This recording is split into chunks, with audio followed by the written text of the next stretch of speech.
My brother destroyed the wedding cake I worked so hard to make. I had no part in it. But the incident brought years of family favoritism and unresolved tension to the surface. I'm a 28-year-old woman. Me parents Tom 58 male, and Linda 56 female work tirelessly to provide for us. Dad was a high school English teacher and Mom worked as a nurse at the local hospital. They instilled in us the values of hard work and humility, always emphasizing that character matters more than material possessions. Growing up, our house was modest but filled with love. We had weekly game nights where we gathered around our old scratched dining table to play board games. Mom would make her famous chocolate chip cookies and Dad would regale us with stories from his teaching days. Those nights are some of my fondest childhood memories. My older brother Jake 32 male and I were close. As kids we'd spend hours building elaborate Lego structures or exploring the woods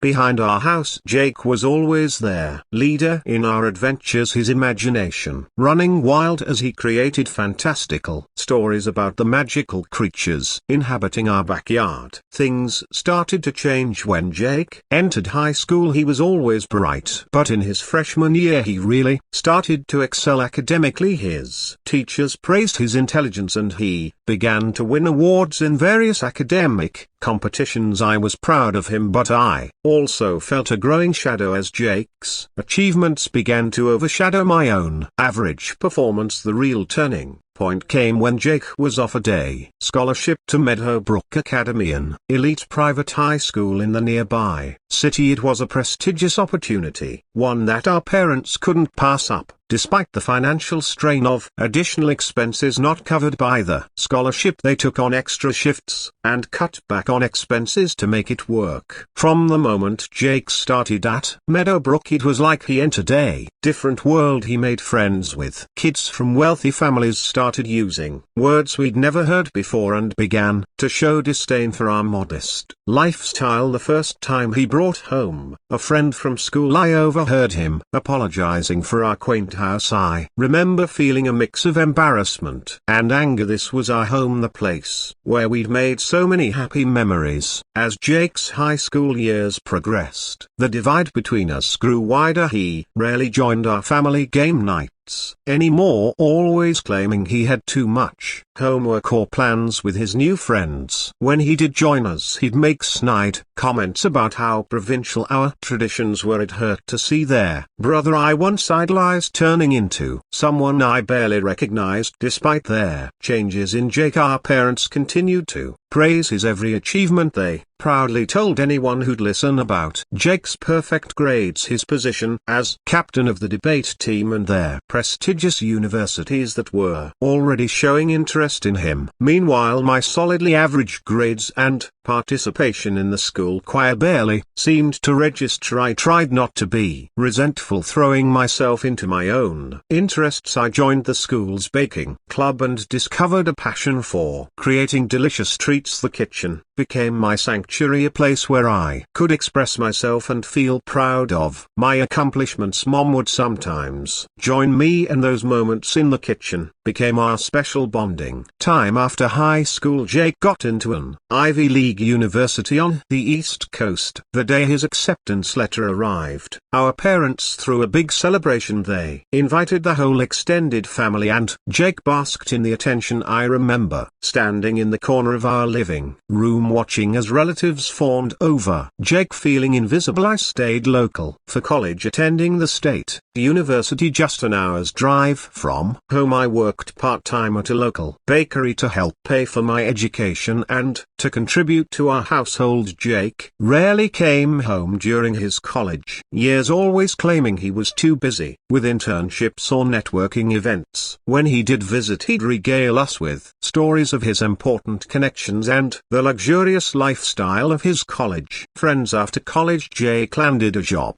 at a prestigious consulting firm in New York City. He moved into a sleek apartment in Manhattan, his life seeming more and more like something out of a glamorous TV show. Meanwhile, I had Started working full-time at the bakery, where I'd worked during college, slowly saving up money with the dream of opening my own place someday. Fast forward to now, I finally achieved my dream of opening my own small bakery in our hometown. It's been open for a year, and while it's not making me rich, it's doing well enough that I've been able to hire 2 part-time employees and even help our parents with some of their expenses. Mom and Dad have been supportive, often stopping by to sample new recipes or just a chat during slow afternoons. Jake, on the other hand, has continued to climb the corporate ladder. He's now a senior consultant, constantly posting on social media about his business class flights, fancy client dinners, and expensive watches. His visits home have become even rarer, and when he does come, he spends most of their time on his phone or complaining about how there's nothing to do in our backwater town. Last month, our cousin Amy, 25, female, got married. Amy and I have always been close. She'd often join me in the kitchen during family gatherings, and we'd gossip while frosting cupcakes or kneading bread. When she asked me to make her wedding cake, I was honored and spent weeks perfecting the design. The wedding was a family event held in the renovated barn of Amy's fiancé's family farm. It was a beautiful rustic affair with fairy lights strung across wooden beams and wildflowers and mason jars on every table. I arrived early to set up the cake and help with last-minute preparations. Jake showed up just before the ceremony, dressed in an expensive designer suit that looked comically out of place in the barn setting. Throughout their reception, he kept making loud comments about how quaint and folksy the wedding was, his voice dripping with condescension. I saw the hurt looks on Amy and her new husband's faces, but they were too polite to say anything. I tried to ignore Jake, focusing instead on celebrating Amy's special day, but things took a turn when Jake had a bit too much to drink. He started flirting aggressively with one of the bridesmaids, Sarah, 24, female, who happened to be Amy's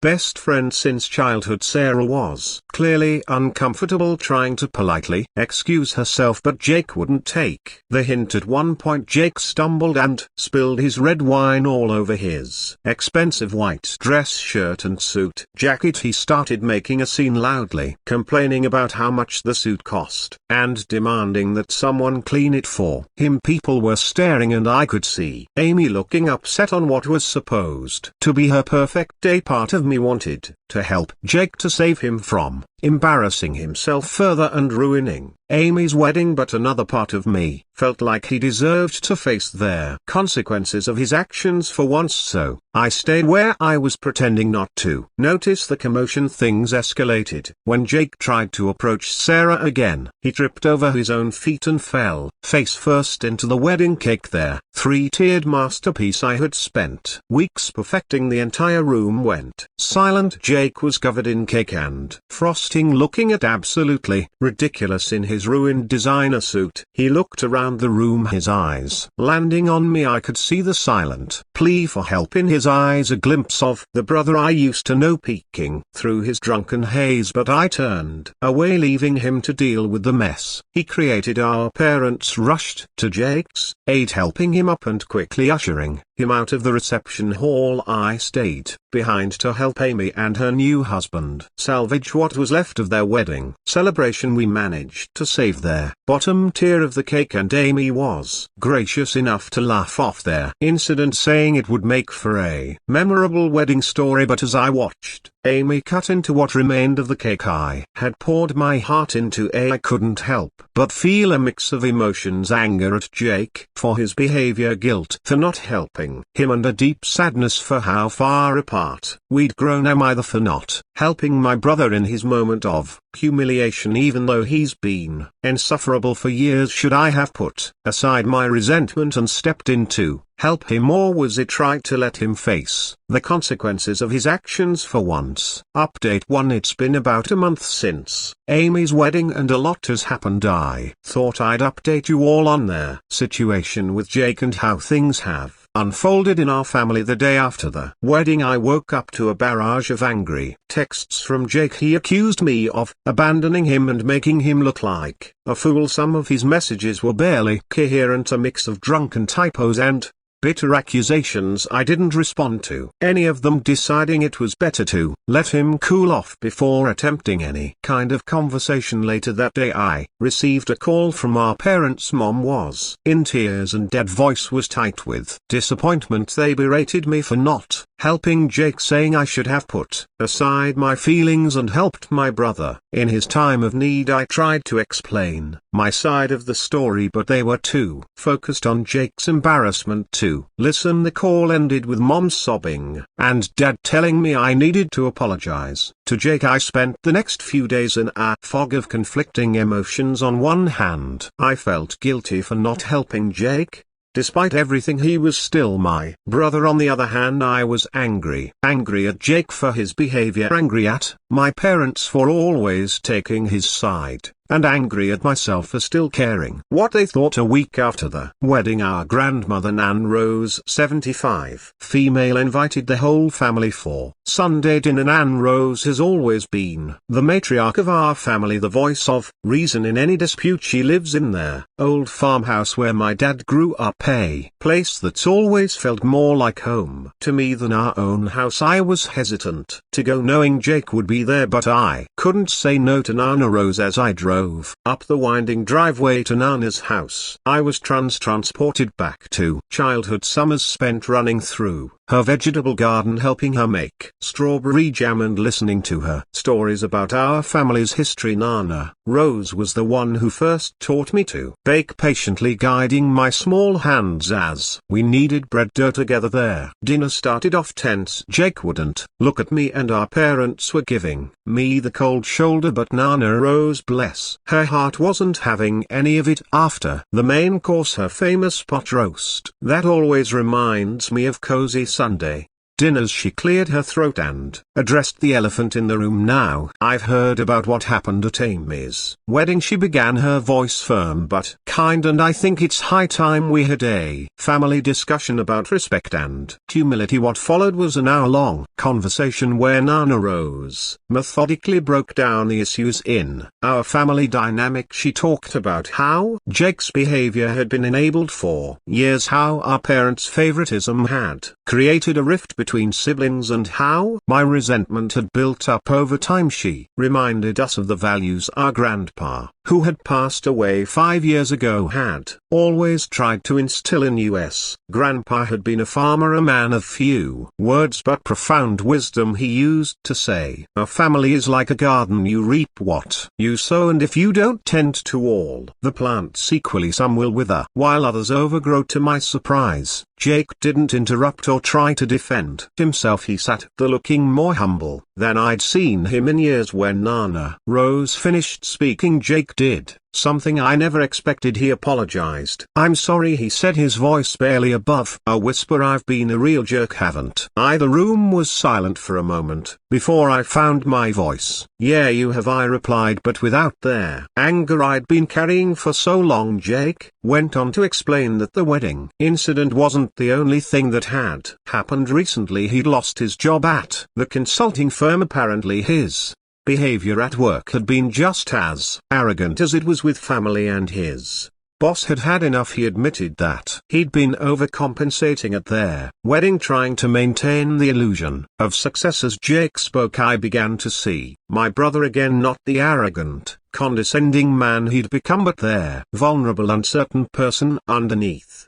He talked about feeling lost, about their pressure he put on himself to succeed, and how empty his achievements felt. Our parents, to their credit, also apologized for their role in enabling Jake's behavior. Mum, tears in her eyes, admitted that she had pushed Jake so hard because she wanted him to have the opportunities she never had. Dad confessed that he had favored Jake because he reminded him of himself at that age, ambitious and eager to leave small town life behind. As for me, I admitted that I could have handled the wedding situation better. While I didn't regret not rushing to Jake's, immediately I recognized that my inaction was partly driven by years of pent-up resentment. By the end of the night it felt like a weight had been lifted. We didn't resolve everything in one dinner of course, but it was a start. Jake asked if he could come by my bakery sometime, saying he'd like to see what I'd built. I agreed, albeit cautiously. As we were leaving, Nana Rose pulled me aside. She pressed a worn leather-bound book into my hands, her recipe book there, one I'd watched her write in countless times over the years. I think you'll make better use of this than I will now, she said with a wink. And remember, families like bread dough, sometimes you need to let it rest, but you always come back to need it with love. It's been a few weeks since that dinner and things are different, not perfect but different. Jake has been making an effort to be less arrogant, and our parents have been more conscious about treating us equally. Jake has started coming to the bakery not just to visit but to help out. He's terrible at baking, but he's trying, and that means more to me than I can express. As for me, I'm trying to let go of some of my old resentments. It's not easy. Years of feelings second best don't disappear overnight, but I'm working on it one day at a time. I know we have a long way to go, but for the first time in years I feel hopeful about my relationship with my brother and my place in our family. I'll keep you all updated on how things progress. Update 2. It's been another 2 months since my last update, and I wanted to share their progress we've made as a family, as well as some new challenges that have arisen. After our family dinner at Nana Rose's, Jake and I started to rebuild our relationship. He's been coming to the bakery regularly, not just to visit but to actually help out. At first it was a bit of a disaster. He nearly ruined a batch of croissants and somehow managed to get flour in places I didn't even know existed in my kitchen, but he's been persistent, and I have to admit it's been nice having him around. One day as we were closing up the bakery, Jake confessed that he'd always been a bit jealous of my ability to create something tangible with my hands. All those years in consulting, he said, and I never once got to see or taste the results of my work, but here every day you're making something real that brings joy to people. That conversation led to us starting a new tradition of Sunday brunches where we take turns cooking for each other. Last Sunday Jake attempted to bake cinnamon rolls from scratch. They were hilariously lopsided and a bit overdone, but the effort meant more to me than any expensive gift he could have bought in his old life. Jake has also started volunteering at the local community center, teaching basic computer skills to seniors. It's been heartwarming to see him use his knowledge to help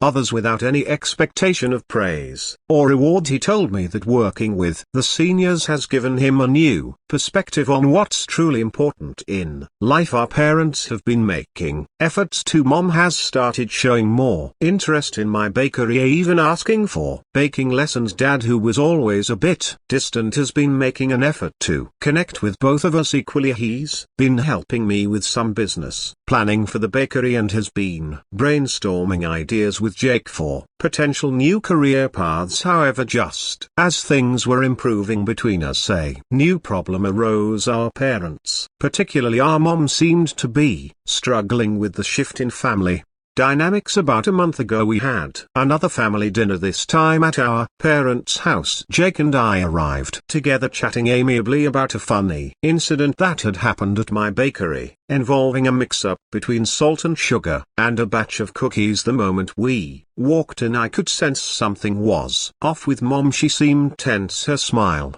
a bit too forced as she greeted us. Throughout dinner Mom kept trying to bring up Jake's old job, asking if he'd heard back from many of his important connections. When Jake politely changed the subject, talking instead about his volunteer work, Mom's face fell. I could see the disappointment in her eyes, and it made me uneasy. After dinner, as Jake was helping Dad with the dishes, another new development, Mom pulled me aside into the living room. The room was filled with framed photos of our family, and I couldn't help but notice how many of them featured Jake's achievements: his high school graduation, college acceptance, first job offer. It was like a shrine to his past success. Emma, don't you think you should be encouraging Jake to get back into the corporate world? She asked, her voice low. All this bakery talk and volunteer work, it's not really suitable for someone of his caliber, is it? I was shocked. Mom, Jake seems happier now than he has in years, I replied. Isn't that what's important? Mom shook her head, her eyes darting to a photo of Jake in his expensive suit from a few years ago. But he had such a promising career, all that education, all those opportunities. It just seems like such a waste. I tried to explain that Jake was finding fulfillment in his new path, that he was becoming a better person, but Mom wouldn't hear it. She seemed fixated on the idea of Jake returning to his high-flying corporate life. This conversation opened my eyes to a troubling reality. While Jake and I were working on our issues, our parents, especially Mom, were struggling to adapt to the new family dynamic. They had built so much of their pride around Jake's corporate success that they couldn't see the value in his personal growth. Over the next few weeks, this became a recurring issue. Mom would make subtle, and sometimes not so subtle, comments about Jake getting back on track. She'd send him job listings for corporate positions and talk about connections she could leverage for him. One particularly tense moment came during a family barbecue. Jake was excitedly telling everyone about a group of seniors he'd helped set up email accounts for the first time. The joy on his face was palpable as he described how one elderly woman had teared up at being able to see photos of her great-grandchildren who lived across the country. Mom, instead of sharing in Jake's enthusiasm, simply asked, "That's nice, dear, but have you thought about using your skills for something more substantial?" I heard their tech firm in the city is hiring. The light dimmed in Jake's eyes, and I felt a surge of pride.